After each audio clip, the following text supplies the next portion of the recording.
Joining me now is Dr. Scott Jensen, physician and Minnesota State Senator, and Dr. Jensen, how long is it going to take for us to get a true accounting of all the numbers swirling around here? I know you dug into some of these numbers and looked at some of the tables and the embedded charts that I'm looking at. And something is just weird with this flu season. It all just kind of seemed to go away in New York. And I've never seen anything like it in any previous season. Well, thank you, Laura, for having me on. And I think what we're going to find out is, in retrospect, we're going to find that we're not allowed to compare apples to apples. There's been so much garbage going in that we're going to get garbage out. 3 weeks ago, you and I talked about this, and if you look at what's happened since then, we've seen Pennsylvania, the coroners have pushed back and said these aren't COVID-19 deaths, so Pennsylvania reduces its numbers. New York says it's going to come out and add 3,700 in a day. An Illinois public health director tried to define what a COVID-19 death looked like and stumbled all over herself and made it very clear she didn't have a clue.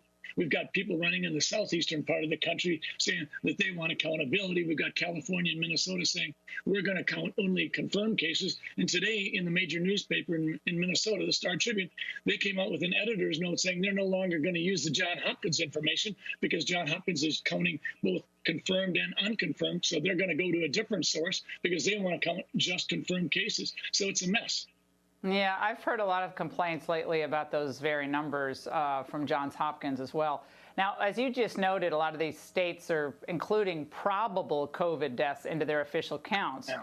And that Secretary for Health of Pennsylvania actually noted this last week, just so our viewers get a sense of what you were talking about. Today, you're actually going to see a decrease in our probable cases, specifically probable deaths. These cases were previously reported as probable, but further review has determined that we needed more information before we could attribute them to a death related to COVID-19. Okay, Dr. Jensen, Italy actually did this. Again, you were so far ahead of the curve, as was the show, because we saw what the Italian science advisor came out and had to announce about their own reclassifying thousands of deaths because he said they were overly confident or overly, there was a lot of emotion running because of how awful COVID was in that country, but still not confirming the actual cause of death.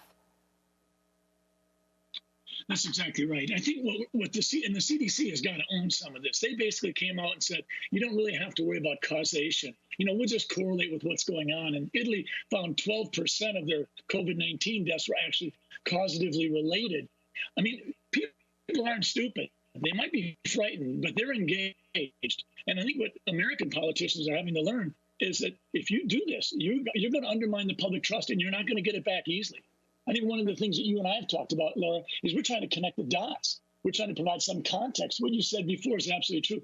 How in the world can influenza just drop off the map in a sudden 2-week period of time? We both know that there have been influenza deaths, influenza cases that have been called COVID-19 because nobody bothered to swab their throats. If you want to find out what the data is, I don't care if they're dead or alive. Swab them. We can always run the test later and then actually get real information. Well, Dr. Jensen, a friend of mine a couple days ago said to me, I think a lot of these experts are counting on people not to actually look at the data.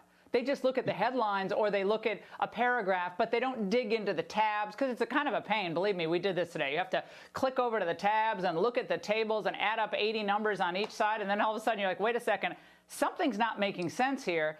But it takes hours and hours and hours to go through this. Where are the journalists doing this work? Why aren't they setting the context for this response and the continuing response of shutdown?